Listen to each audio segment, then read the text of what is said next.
TV 광고 문구 중에 이런 것이 있어요. 항상 당신 곁에서 힘이 되어 드리겠습니다. 땡땡 은행 이렇게 합니다. 항상 당신 곁에서 힘이 되어 드리겠습니다. 참 좋은 문구예요. 이 문구를 하나의 단어로 이야기하면 신뢰라고 말할 수 있습니다. 인생을 살아가면서 우리는 참 다양한 사람들을 만나며 그들과 관계하며 살아갑니다. 내가 누군가를 신뢰하는 사람이 있습니다. 아, 저 사람은 정말 신뢰할 만해. 또 반면에 저 사람은 참 신뢰하지 못할 사람이야 라고 또 생각하기도 합니다. 신뢰라는 것은 수많은 경험과 시간이 지나면서 쌓여지는 것입니다. 신뢰라는 것은 서로 믿고 의지하는 것입니다. 시간이 지나면서 이 사람은 신뢰할 만한 사람이야. 점점 신뢰가 쌓여질 때 믿음이 생깁니다.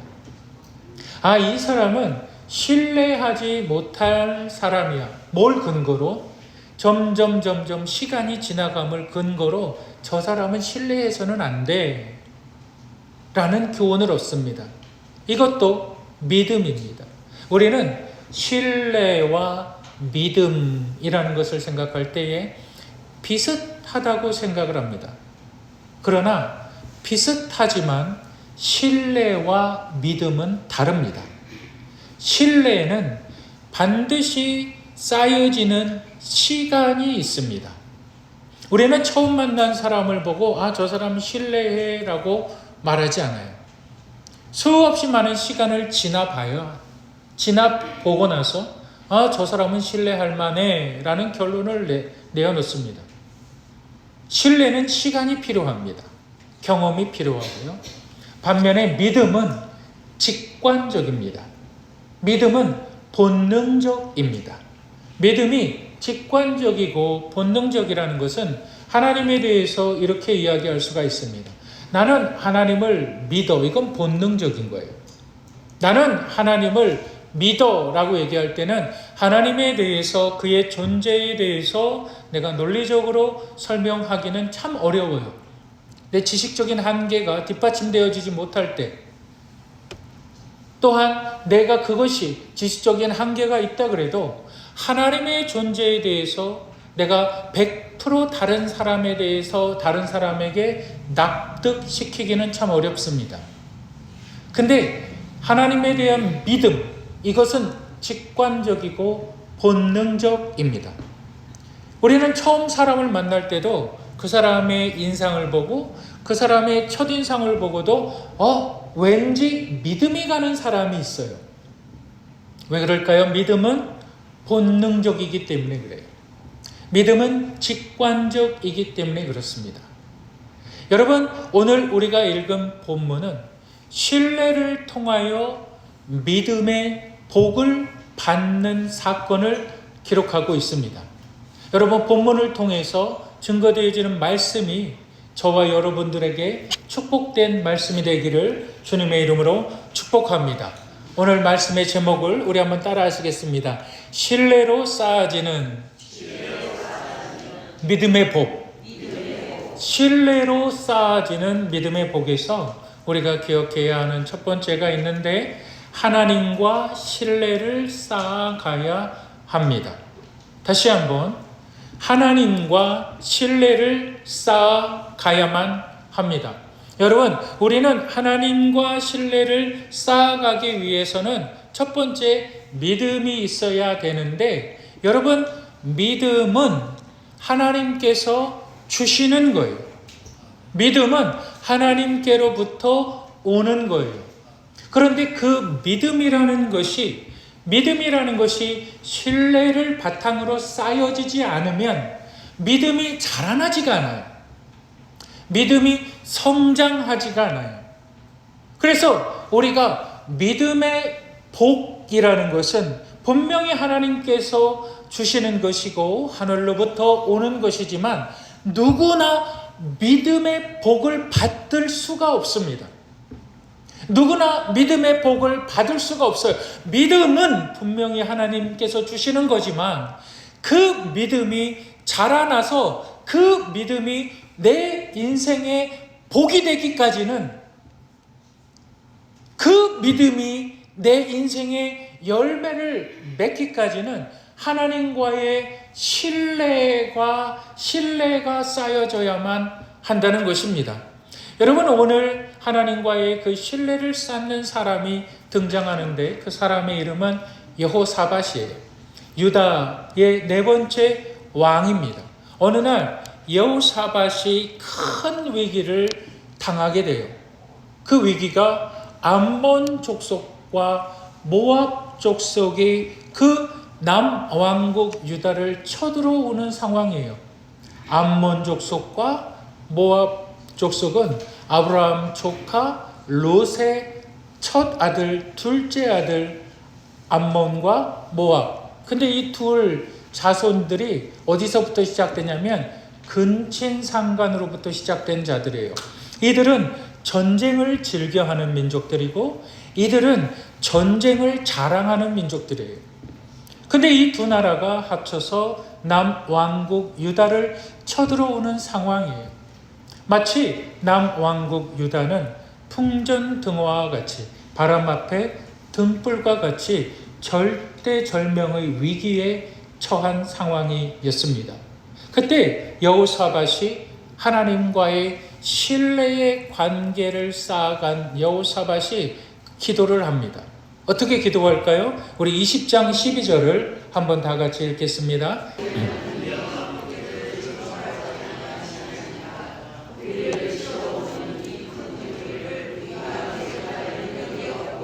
어떻게 할 줄도 알지 못하였고 오직 주만 바라보나이다 하고, 하나님 어떻게 해야 합니까? 오직 주만 바라봅니다. 20장에 보면, 역대하 20장에 보면 위기에 직면한 여호사밧이 하나님 앞에 기도하는데 그 기도의 내용들을 자세하게 기록하고 있어요. 내용이 이렇습니다. 하나님은 모든 이방 나라들도 다스리시는 분이십니다. 그리고 하나님은 이렇게 말씀하지 않으셨습니까? 주의 전에서 기도하면 하나님께서 그 기도를 들으신다고, 또한 하나님께서 환난 가운데 구하면 하나님께서 우리를 구원하신다고 말씀하지 않으셨습니까? 여호사밧이 기도를 해요. 그런데 그는 기도할 때 단순히 자신만 기도하지 않아요. 온 백성에게 금식을 선포합니다. 얼마나 위급하면, 얼마나 두려웠으면 온 백성에게 기도를 선포하며 금식하며 기도해라. 우리가 당장에 죽을 위기에 처해 있다. 여러분, 하나님과 신뢰를 쌓아가는 여호사밧의 그 모습 어떻게 쌓아갔습니까? 기도로 하나님과 신뢰를 쌓아갔습니다. 여러분, 여호사밧의 기도의 내용을 보시길 바랍니다. 그의 기도의 내용, 하나님, 나는 주님만 바라보나이다. 나 어떻게 할 수가 없어요. 하나님, 이 큰 무리를, 하나님, 이 큰 무리를, 이 대적들을 하나님 어떻게 해야만 합니까? 주만 바라봅니다. 여러분, 하나님과의 신뢰를 어떻게 쌓아갑니까? 기도로 하나님과의 신뢰를 쌓아가는 것입니다. 여러분, 정말 하나님 앞에 매일매일 기도하시는 분들이 되시기를 주님의 이름으로 축복합니다. 여러분, 기도한다는 것은 너무나 중요해요. 영적인 호흡과도 같아요. 여러분, 기도한다는 것은 정말 하나님과의 그 깊은 관계를 쌓아가는 데 있어서 큰 힘이 됩니다. 여러분들의 장소, 여러분들이 있는 곳, 여러분 가정에서든지, 여러분 가정에서 무릎 꿇는다는 것이, 무릎 꿇고 하나님 앞에 기도한다는 것이 얼마나 큰 은혜인 줄 아십니까? 교회에 나와서 기도한다는 것 얼마나 큰 은혜인 줄 아십니까? 직장에 가서 기도한다는 것이 얼마나 큰 능력인 줄 아십니까? 기도할 때에 하나님께서 내 머릿속에 오늘 해야 될 일들을 다 기억하여 주시고 기억나게 해주시고, 또한 그것을 하나하나 놓고 기도할 때에 하나님을 신뢰하는 그 관계가 점점 쌓여지는 거예요. 또한 여호사밧은 어떻게 하나님과의 신뢰의 관계를 쌓았습니까? 그는 하나님의 말씀을 묵상했습니다. 그는 매일 하나님의 말씀을 묵상했어요. 여러분 뭐라고 얘기합니까? 우리 본문 9절을 한번 읽어보실까요? 본문 9절 우리 다 같이 읽겠습니다. 시작.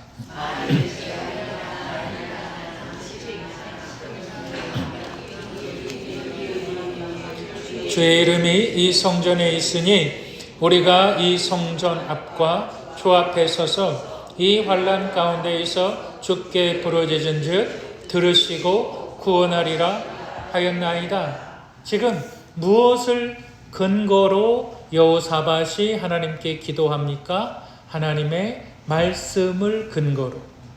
하나님 분명히 이렇게 약속해 주지 않으셨습니까? 뭘 말씀하고 있는 거예요? 여호사밧이 하나님의 말씀을 알고 있다는 거죠. 여러분들은 하나님의 말씀을 알고 계십니까? 하나님의 말씀을 알지 못하고 기도하는 사람들은 마치 절에서 부처님께 공양하듯이 기도를 합니다.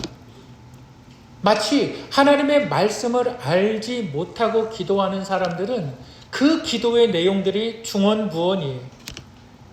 그 기도의 내용들이 자기 원하는 것, 자기 바라는 것, 자기 욕심만을 채우고 자기 한풀이 하는 것하고 다르지 않습니다. 그런데 여호사밧의 기도의 내용에는 정확하게 하나님의 뜻이, 하나님의 말씀이 포함되어져 있습니다.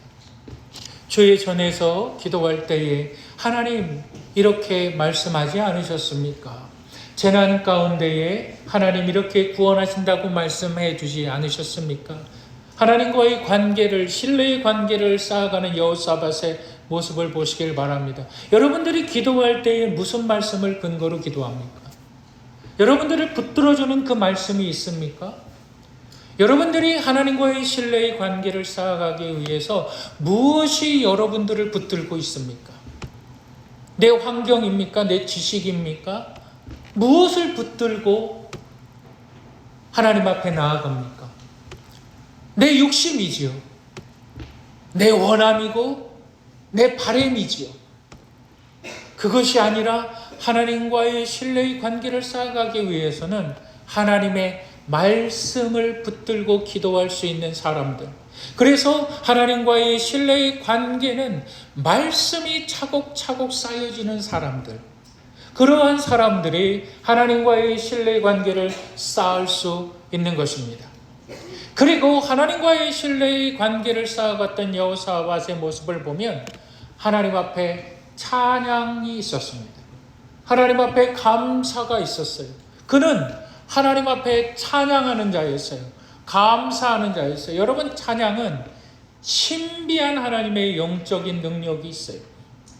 찬양할 때에 질병이 떠나기도 하고 치유되기도 하고, 찬양할 때에 마귀가 쫓겨나기도 하며, 찬양할 때에 우리의 영적 능력이 하나님의 힘을 덮는다는 사실을 여러분 믿으시길 바랍니다. 찬양하는 것이 정말 힘들어요. 찬양하는 것이 정말 어려워요. 우리가 세상의 대중가요나 그런 건 귀에 쏙쏙 들어와요. 세상의 찬양과 세상의 대중가요, 어떤 분은 어떤 유명한 트로트 가수가 있는데 그 트로트 가수가 자기를 회복해 줬대요. 자기가 우울증에 빠져 있었는데 그 트로트 가수의 노래를 딱 듣고 나서 자기 우울증이 치료됐대요. 그 자기 우울증이 치료돼서 그 중년 여성인데, 그 여성은 그 트로트 가수 무슨 행사나 무슨 집회를 한다 그러면 빼놓지 않고 거기를 간대요. 여러분, 세상의 노래도 사람을 치유합니다. 그게 잘못된 게 아니에요. 찬양은 세상의 노래와 비교할 수 없는 하나님의 은혜가 있는 거예요.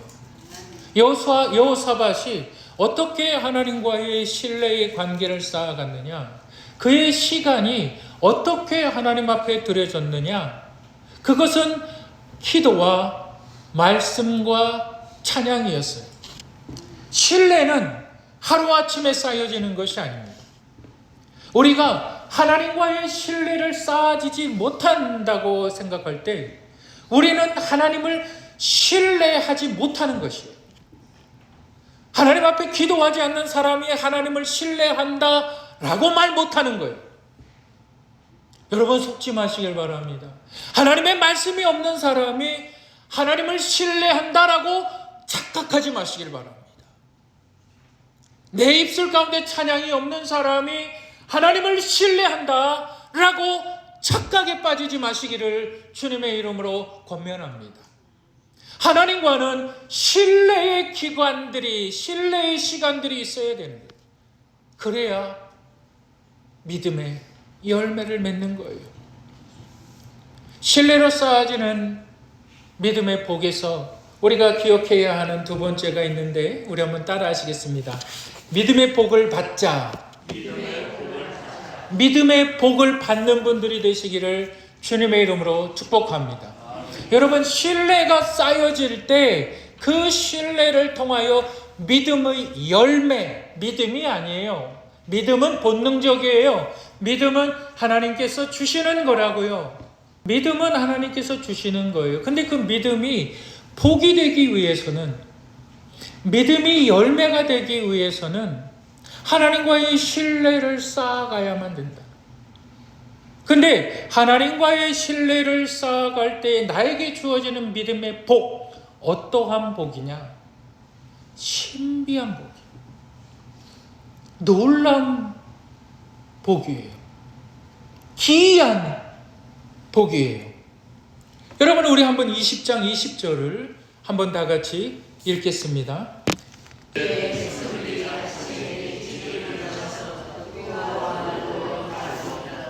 나갈 때에 여호사밧이 서서 이르되 예루살렘 주민들아 내 말을 들을지어다. 너희는 너희 하나님 여호와를 신뢰하라. 그리하면 견고히 서리라. 그의 선지자들을 신뢰하라. 그리하면 형통하리라 하고, 본문에서 반복적으로 강조되어지는 단어가 있죠. 신뢰하라. 하나님을 신뢰하라. 동격으로 쓰여지는 것이 있어요. 하나님을 신뢰하라. 그의 선지자들을 신뢰하라. 선지자들이 누구지요? 오늘날 이야기하면 목사지요. 오늘날 이야기하면 하나님의 말씀을 전하는 자지요. 하나님의 말씀을 전하는 자, 목사를 신뢰하라. 목사를 신뢰하는 것이 여호와 하나님을 신뢰하는 것이다 라는 거예요.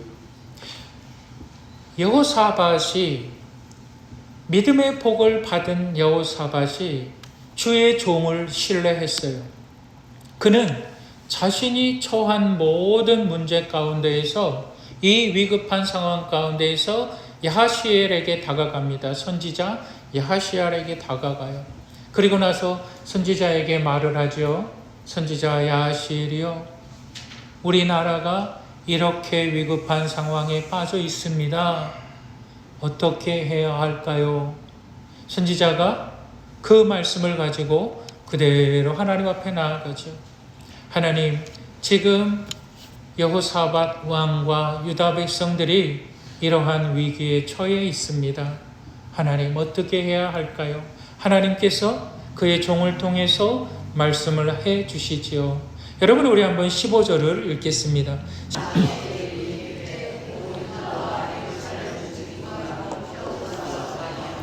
들을지어다. 여호와께서 이같이 너희에게 말씀하시기를 너희는 이 큰 무리로 말미암아 두려워하거나 놀라지 말라. 이 전쟁은 너희에게 속한 것이 아니요 하나님께 속한 것이니라. 뭐라고 말을 하죠? 선지자 주의 종을 통해서 여호사밧에게 말씀을 하십니다. 야하시엘이요. 야하시엘이 이렇게 왕에게 대답합니다. 그 두렵고 떨리는 가운데 있는 그 여호사밧 왕에게 야하시엘이 이렇게 말하죠. 전쟁은 하나님께 속한 것입니다. 왕이여, 두려워하지 마십시오. 왕이여, 떨지 마십시오. 왕이여, 이 큰 무리를 인하여 왕이여 놀라지 마십시오. 왕에게 속한 것이 아닙니다. 이 전쟁은 하나님께 속한 것입니다. 여러분, 무엇이요? 주의 종을 통해서 말씀하는 것이요. 누구를 여러분 신뢰하십니까? 여러분, 누구를 신뢰하십니까? 하나님을 신뢰하십니까? 주의 종을 신뢰하시는 분들이 되시기를 주님의 이름으로 축복합니다. 그것이 믿음의 복이에요. 그러면 본문 20절에서 이렇게 얘기하고 있어요. 견고히 서리라. 너희가 하나님을 신뢰하면 견고히 서리라. 그의 선지자들을 신뢰하면 견고히 서리라. 내가 형통하게 되리라. 여러분, 이것이 견고히 선다는 것이 믿음의 복이에요. 견고히 선다는 것이 믿음의 복이에요. 무엇을 말합니까? 믿음의 복은 흔들리지 않는다. 요동하지 않는다. 경제적 한파가 몰려와도 내 삶이 흔들리지 않아요. 어떠한 어려움이 찾아와도 내 삶이 흔들리지 않고 내 믿음이 흔들리지 않아요. 이게 견고히 서는 거예요. 여러분, 이것이 믿음의 복입니다. 우리는 두려워해요. 우리는 떨어요. 조그마한 상황에도, 조그마한 어려움에도, 이 사람에 대한 걱정, 아주 사돈의 팔종까지 걱정을 다하고 그 걱정을 자기 혼자 짊어지려고 하죠. 하나님을 절대 신뢰하지 않죠. 마치 자기가 다 할 수 있는 것처럼, 마치 자기가 대장인 것처럼 모든 것을 주관하려고 하지요. 주의 종을 신뢰하지 않지요. 하나님을 신뢰하지 않지요. 그런 사람이 믿음의 복을 받을까요? 믿음의 복을 절대 받지 못합니다. 여러분들은 하나님을 신뢰하십니까? 여러분들은 주의 종을 신뢰하십니까? 여러분, 신뢰할 때에 견고히 서리라. 여러분, 믿음의 복은 이것으로 끝나는 것이 아니라 믿음의 복은 신비한 하나님의 일을 경험하는 것입니다. 믿음의 복은 신비한 하나님의 일, 그 일이 어떻게 일어나는지, 어떻게 그 일이 발생되어지는지 알지 못해요. 여러분, 본문을 보시길 바랍니다. 22절, 23절 우리 다 같이 한번 읽겠습니다.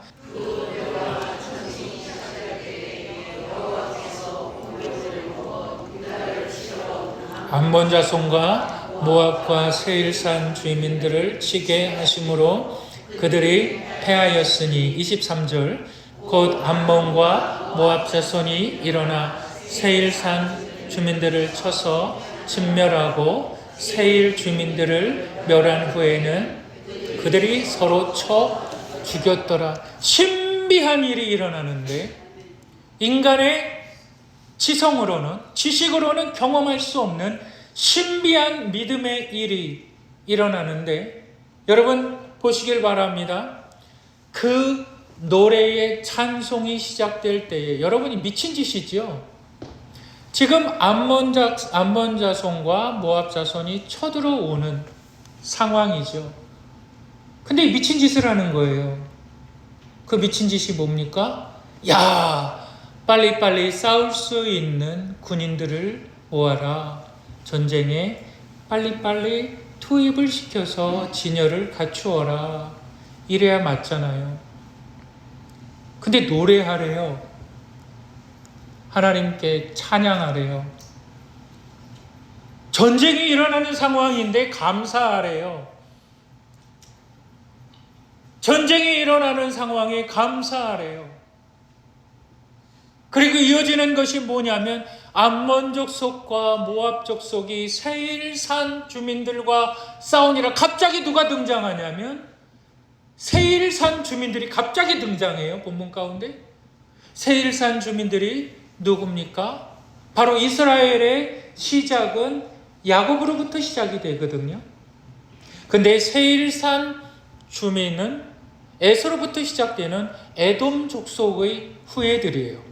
그들은 겉모습이 이스라엘인들하고 매우 비슷했어요.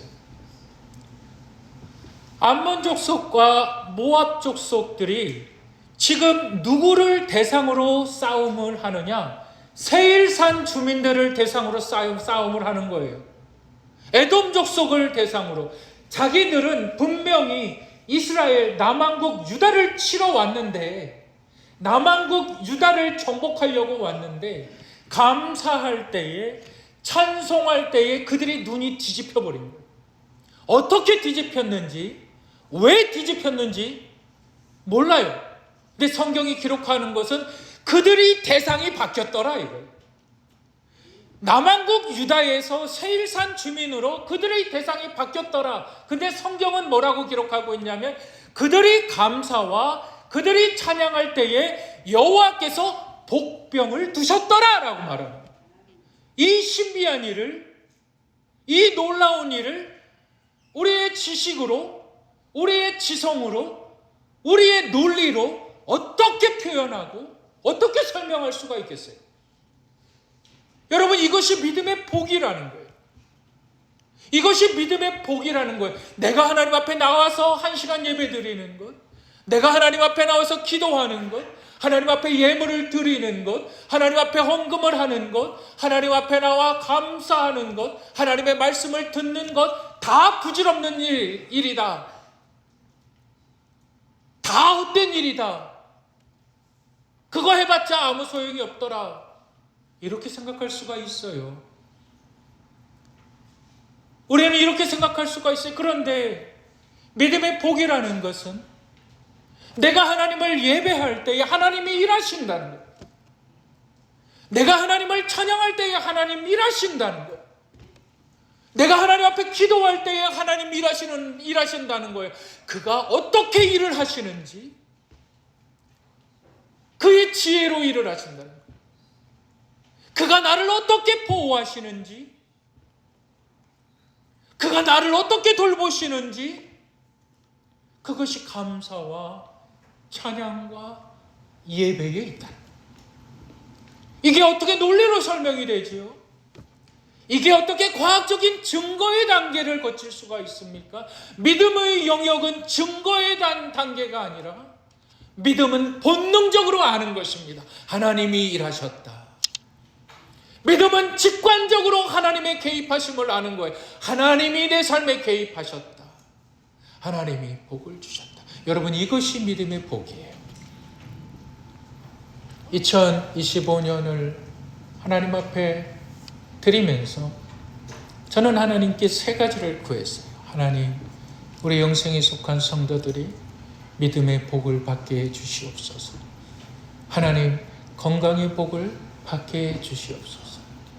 하나님, 물질의 복을 받게 해 주시옵소서. 여러분, 믿음의 복은 신비한 하나님의 일하심입니다.